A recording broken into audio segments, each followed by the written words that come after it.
జీవనధార నదికథనంతపురం జిల్లా అంచున అడవులు కొండలు కలిసిన ప్రాంతంలో ఒక నది పుట్టింది. ఆ నదికి పేరు జీవనధార.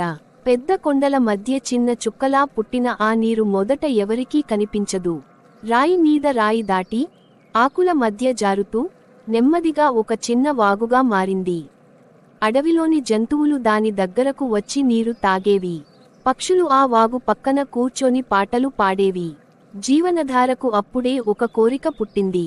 నేను ఇంకా పెద్దదిగా మారాలి, ఎంతో మందికి ఉపయోగపడాలి అని. వర్షాలు వచ్చాయి.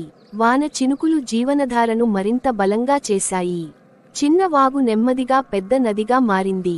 అడవిని దాటి పొలాల వైపు ప్రవహించింది. రైతుల ఆశనది గ్రామానికి చేరగానే ఒక అద్భుతం జరిగింది. ఎండిపోయిన పొలాల్లో మళ్లీ పచ్చదనం కనిపించింది. రైతులు ఆశ్చర్యపోయారు. ఈ నది దేవతల వరం అన్నారు పెద్దలు. జీవనధార పొలాల్ని తాకగానే వరి, పత్తి, చెరుకు పంటలు బాగా పండాయి. పిల్లలు నదిలో ఆడుకుంటూ నవ్వులు చిందించేవారు. ఆడవాళ్లు నది ఒడ్డున నీళ్లు నింపుకుంటూ కథలు చెప్పుకునేవారు. నది గర్వపడలేదు. మౌనంగా ప్రవహిస్తూ అందరికీ జీవం ఇచ్చింది. మనిషి లోభంకాలం గడిచింది. గ్రామం పట్టణమైంది. పట్టణం నగరమైంది. నదిపై ఆనకట్టలు కట్టారు. నది ఒడ్డున కర్మాగారాలు వచ్చాయి. కొంతమంది నదిలో చెత్త, మురుగు నీరు వదిలారు. జీవనధార బాధపడింది. నేను మీకు జీవం ఇచ్చాను, కాని మీరు నన్నే చంపుతున్నారు అని నిశ్శబ్దంగా విలపించింది. నీరు మురికిగా మారింది. చేపలు చనిపోయాయి. పక్షులు దూరమయ్యాయి. గ్రామం మళ్లీ ఎండిపోయింది. ఒక చిన్నారి ప్రశ్నొక రోజు చిన్న అమ్మాయి గంగ నది ఒడ్డున నిలబడి అడిగింది, నాన్నా, మన నది ఎందుకు ఇంత బాధగా ఉంది? ఆ ప్రశ్న పెద్దల హృదయాలను కదిలించింది. వాళ్లకు తమ తప్పు అర్థమైంది. మళ్లీ పునర్జన్మ గ్రామమంతా కలిసి నదిని శుభ్రం చేశారు. చెట్లు నాటారు. మురుగు నీరు నదిలోకి వెళ్లకుండా ఆపారు. నెమ్మదిగా జీవనధార మళ్లీ నవ్వింది. నీరు స్వచ్ఛంగా మారింది. చేపలు తిరిగి వచ్చాయి. పొలాలు మళ్లీ పచ్చగా మారాయి. జీవనధార అప్పుడు ఇలా చెప్పినట్టుంది, నదికి వచ్చిన పరీక్షలు, మనుషుల మార్పు. జీవనధార మళ్లీ జీవం పోసుకున్నాక కొన్నేళ్లు ప్రశాంతంగా గడిచాయి. నది ఒడ్డున ఉదయాలు సూర్యకాంతితో మెరిసేవి. సాయంత్రాలు పిల్లల నవ్వులతో మార్మోగేవి. చంద్రుడు నదిలో ప్రతిబింబం అయి రాత్రిళ్లు నదిని వెండి పట్టుతో కప్పినట్టు ఉండేది. కానీ కాలం ఎప్పుడూ ఒకేలా ఉండదు. కొత్త తరపు మనుషులు, పాత పెద్దలు ఒక్కొక్కరిగా కన్నుమూశారు. వారి స్థానంలో కొత్త తరం వచ్చింది. ఈ తరం నదిని తల్లిగా చూడలేదు, వనరుగా మాత్రమే చూసింది. నీరు డబ్బు తెస్తుంది, నది ఉంటే పరిశ్రమలు వస్తాయి అని మాట్లాడుకోవడం మొదలైంది. జీవనధార ఈ మాటలు విని భయపడింది. కాని నది మాట్లాడలేదు. ప్రవహించడమే తన భాష. భారీ ప్రాజెక్టొక రోజు ప్రభుత్వాధికారులు వచ్చారు. పెద్ద పెద్ద పటాలు, కొలమాన పరికరాలు తీసుకొచ్చారు.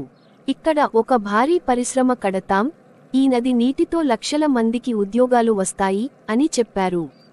గ్రామంలో 2 వర్గాలు అయ్యాయి. ఒక వర్గం అభివృద్ధి కావాలి, ఇంకో వర్గం నది నాశనం అవుతుంది. జీవనధార మాత్రం మౌనంగా విన్నది. నదికి వచ్చిన గాయాలు. పరిశ్రమ నిర్మాణం మొదలైంది. భారీ యంత్రాలు నది ఒడ్డున దిగాయి. మట్టి కొండలుగా పేరుకుపోయింది. నది ప్రవాహం మారిపోయింది. కొన్ని చోట్ల నీరు నిలిచిపోయింది. కొన్ని చోట్ల వేగం పెరిగి పొలాలు కొట్టుకుపోయాయి. జీవనధారకు అది గాయంలా అనిపించింది. నీరు మురికిగా మారింది. చేపలు మళ్లీ తగ్గిపోయాయి. ఈసారి నది మౌనంగా ఏడ్చింది. గంగ పెరిగింది. చిన్నప్పుడు ప్రశ్న అడిగిన గంగ ఇప్పుడు పెద్ద అమ్మాయైంది. ఆమె చదువుకుంది. పర్యావరణంపై అవగాహన పొందింది. ఒక రోజు ఆమె నది ఒడ్డున నిలబడి చెప్పింది, నది మనది కాదు, మనం నదివాళ్లం. ఆ మాట కొందరికి నవ్వు తెప్పించింది, కొందరికి ఆలోచన తెప్పించింది.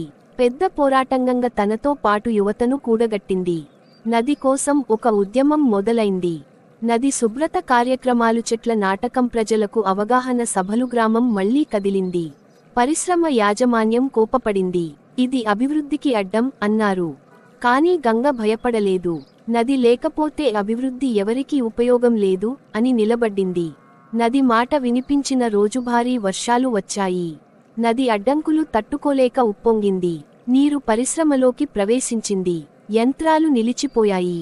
అప్పుడు అందరికీ అర్థమైంది, నదిని కట్టిపడేయలేము. జీవనధార కోపంగా కాదు, హెచ్చరికగా ప్రవహించింది. మార్పు ప్రభుత్వం వెనక్కి తగ్గింది. పరిశ్రమకు నిబంధనలు పెట్టింది. నది పరిసరాలను రక్షించాలనే చట్టాలు వచ్చాయి. గ్రామం మళ్లీ నదిని గౌరవించడం మొదలుపెట్టింది. గంగ నది ఒడ్డున నిలబడి నవ్వింది. జీవనధార నెమ్మదిగా ప్రవహిస్తూ ఆశీర్వదించినట్టు అనిపించింది. Subscribe to my channel.